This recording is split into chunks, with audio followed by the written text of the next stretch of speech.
ان دو عورتوں کو دیکھ کر اللہ مسکراتا ہے۔ اللہ تعالیٰ ان دو عورتوں کو بہت پسند کرتا ہے۔ ام المومنین حضرت عائشہ صدیقہ رضی اللہ تعالیٰ عنہا فرماتی ہیں، دو قسم کی عورتیں ہیں جو اللہ تعالیٰ کو بہت ہی زیادہ پسند ہیں۔ اللہ ان عورتوں کی طرف دیکھ کر مسکراتا ہے اور فرماتا ہے، یہ اسلام کی شہزادیاں ہیں، مسلمان عورتیں ضرور دیکھیں۔ بسم اللہ الرحمن الرحیم۔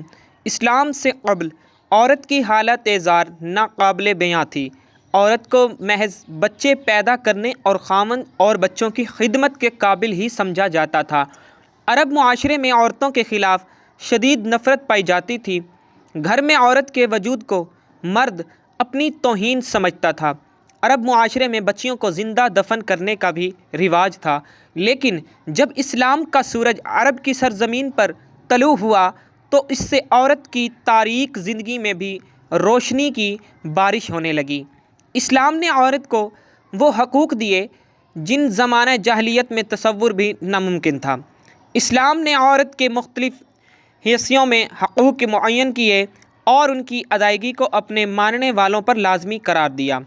ماں کی حیثیت سے اسلام نے جنت کو ماں کے قدموں میں رکھ دیا اور اولاد کو تاکید کی کہ ماں باپ کے سامنے اف تک نہ کہا جائے۔ خاوند پر یہ لازمی قرار دیا کہ وہ اپنی بیوی کے آرام و آسائش کا مکمل خیال رکھے اور اسے گھر کی چار دیواری کے اندر تمام ضروریات زندگی کا سامان بھی مہیا کرے۔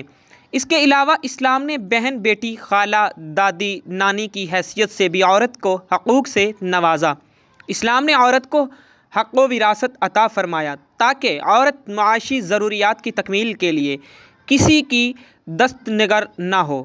اسماعیل بن مسلم نے حضرت امام جعفر صادق رضی اللہ تعالیٰ عنہ انہوں نے اپنے پدر بزرگوار سے اپنے آبائے کرام علیہم السلام سے روایت کی ہے کہ رسول اللہ صلی اللہ علیہ وآلہ وسلم نے ارشاد فرمایا کہ میری امت میں سب سے افضل وہ عورت ہے جس کا چہرہ سب سے پیارا اور خوبصورت اور اس کا مہر سب سے کم ہوگا۔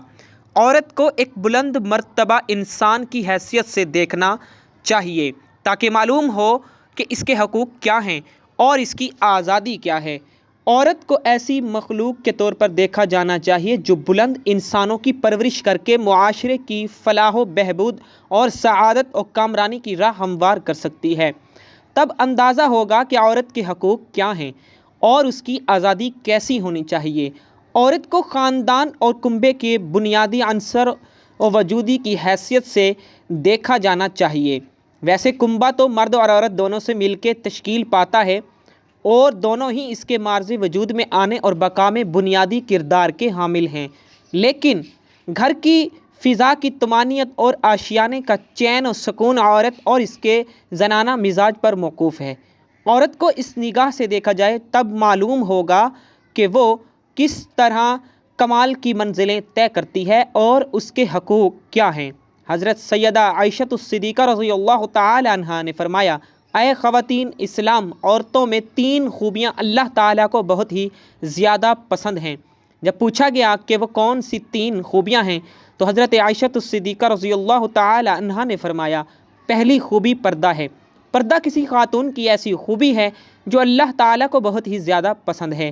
جب کوئی خاص خوبیاں اللہ کو بہت پسند ہوں تو پھر ظاہر ہے وہ خوبیاں اپنانے والی عورتیں بھی اللہ کو بے حد پسند ہیں۔ فرمایا گیا، اللہ کے پسندیدہ بندی بن جاؤ اور پردے کو اپنا زیور سمجھو۔ آج کل کی عورت کہتی ہے، یہ پردے کا کیا ہے، بس انسان کا ذہن پاک صاف ہونا چاہیے اور دماغ کا صاف ہونا بھی ضروری ہے۔ تو میں کہتی ہوں، اے اسلام کی مقدس شہزادیوں، تیرا ذہن کتنا بھی پاک صاف ہو جائے لیکن سیدہ فاطمہ الزہرا رضی اللہ تعالی عنہا سے زیادہ پاک اور صاف نہیں ہو سکتا۔ اے اسلام کی مقدس شہزادیوں، سنو، پردے کا حکم سیدہ فاطمہ الزہرا رضی اللہ تعالی عنہا کو بھی دیا گیا تھا۔ ایک ان پڑھ با پردہ اور با حیا عورت اس پی ایچ ڈی عورت سے کہیں زیادہ بہتر ہے کہ جس کے پاس ڈگری تو ہے لیکن پردہ نہیں ہے، ڈگری تو ہے لیکن بال ہر وقت کھلے ہوئے ہیں، اس کے پاس ڈگری تو ہے، تعلیم تو ہے لیکن آنکھوں میں شرم و حیا نہیں، اس کے پاس ڈگری تو ہے لیکن ماں باپ کا ادب و احترام نہیں، بھائیوں کا احترام نہیں کرتی، ہر وقت شیشے کے سامنے کھڑی ہو کر اپنے بالوں پر اتراتی ہے، اپنے حسن پہ ناز کرتی ہے، اللہ تعالیٰ کے دیے گئے حسن پر ناز کرتی ہے کہ میرا چہرہ کس قدر خوبصورت ہے، میرے بال کس طرح نرم و ملائم ہیں، اور اس طرح سے خود کو دوسری عورتوں سے الگ تھلگ سمجھتی ہے۔ اے اسلام کی مقدس شہزادی، تجھے زیب نہیں دیتا کہ تو اپنے حسن پر ناز کرے۔ تجھ سے پہلے کتنی حسن و جمال کے پیکر عورتیں قبروں میں جا پڑیں، وہ بھی کبھی اپنے حسن و ناز پہ بہت ناز کیا کرتی تھیں، آج ان کے حسن کو اور ان کے خوبصورت چہرے کو قبر کے کیڑے کھا رہے ہیں۔ قبرستانوں میں جایا کرو، دیکھا کرو اور غور کیا کرو، تو پھر اپنے حسن پہ ناز نہیں کرو گی۔ ہمارے ہاں تو رواج ہی بن چکا ہے کہ اگر خدا نخواستہ کسی گھر میں کوئی فوتگی ہو جائے، کوئی عزیز رشتہ دار یا کوئی قریبی فوت ہو جائے، تو اس کی جدائی کا غم ہر چیز پر مسلط ہو جاتا ہے، حتیٰ کہ نماز پر بھی مسلط ہو جاتا ہے، پردے پر بھی مسلط ہو جاتا ہے۔ عورتوں کو اپنے پردے کا خیال نہیں رہتا، باپ بھائی بہن کو نماز کا خیال نہیں رہتا۔ محترم ناظرین، صحابہ کرام رضوان اللہ علیہم اجمعین کے دور میں جب کوئی فوتگی ہو جاتی تھی، ظاہر ہے کہ خاندان والوں کے لیے یہ ایک بہت ہی غم زدہ صورتحال ہوتی تھی، لیکن پھر بھی یہ غم خواتین کے پردے پر اثر نہیں ڈالتا تھا۔ فوتگی کے دن بھی عورتیں پردے کا خاص خیال رکھا کرتی تھیں، ہر چیز پہ یہ غم مسلط ہو جاتا تھا، لیکن نماز پہ مسلط نہیں ہوتا تھا۔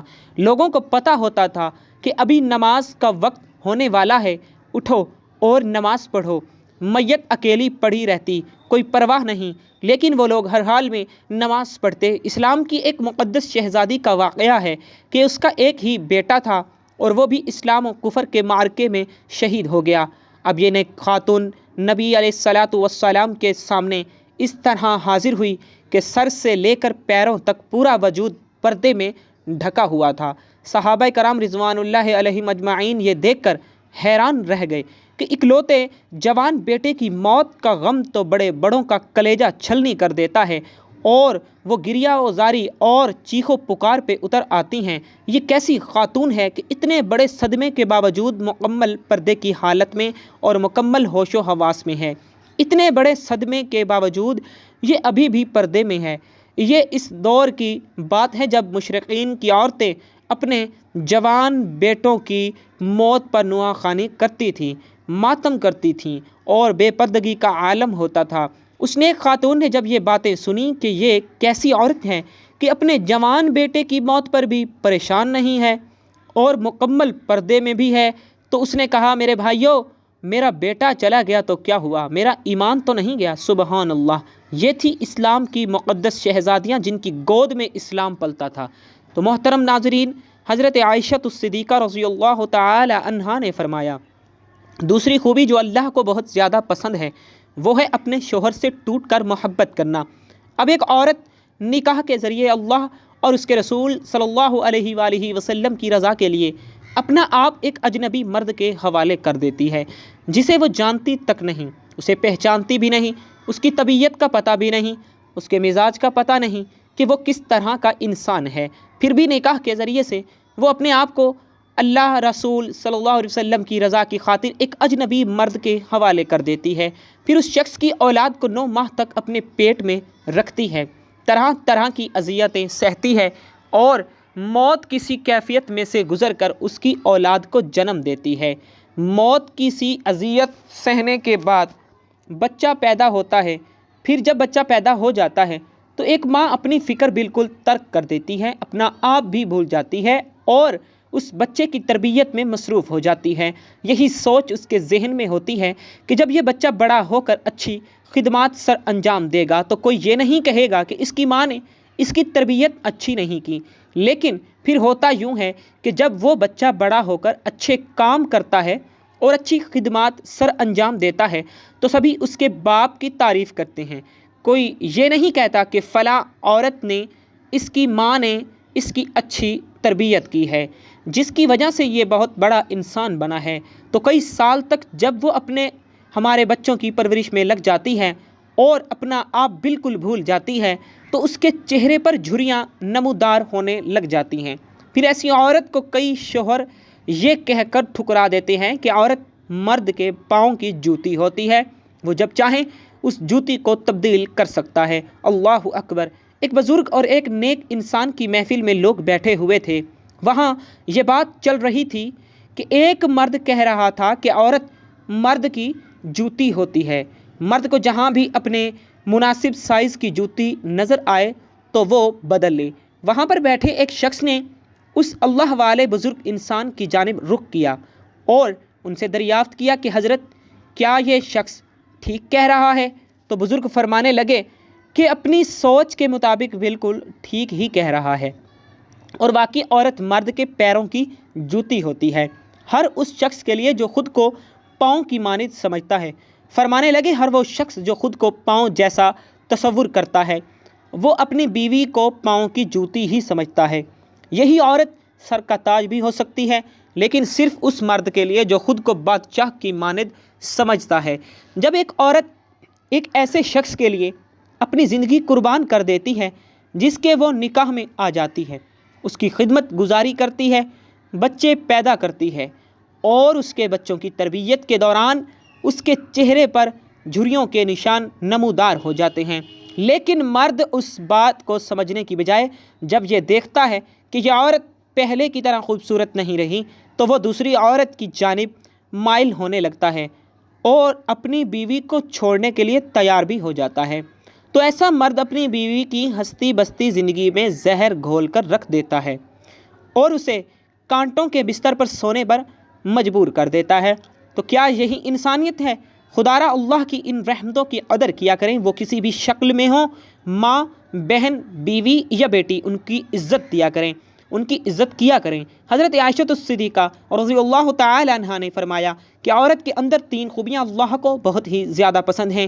جب پوچھا گیا کہ اے ام المومنین رضی اللہ تعالی عنہا، عورتوں کی وہ کون سی خوبیاں ہیں جو اللہ تعالیٰ کو بہت ہی زیادہ پسند ہیں؟ تو فرمایا نمبر 1 پردہ، یعنی پردہ کرنے والی عورت اللہ کو بہت ہی زیادہ پسند ہے۔ نمبر 2 شوہر سے ٹوٹ کر محبت کرنا، یعنی شوہر سے بے پناہ محبت کرنے والی عورت بھی اللہ تعالیٰ کو بہت ہی زیادہ پسند ہے۔ نمبر 3 اللہ کے حضور جھکنے والی عورت، نماز پڑھنے والی عورت، قیام، رکوع اور سجود کرنے والی عورت، قرآن پڑھنے والی عورت۔ آج کل کی عورت کہتی ہے جی بچے زیادہ ہیں اس لیے نماز پڑھنے کا وقت ہی نہیں ملتا، اللہ کے حضور جھکنے کا وقت ہی نہیں ملتا۔ تو میں کہتا ہوں اے اسلام کی مقدس شہزادیوں، آؤ میں تمہیں سیدہ فاطمہ الزہرا رضی اللہ تعالی عنہا کے بابرکت گھرانے کی مثال دیتا ہوں۔ جنت کے سرداروں حسنین کریمین کی تربیت بھی ہو رہی ہے، مولا علی رضی اللہ تعالی عنہ کی خدمت بھی ہو رہی ہے، مہمانوں کو کھانے بھی پیش کیے جا رہے ہیں۔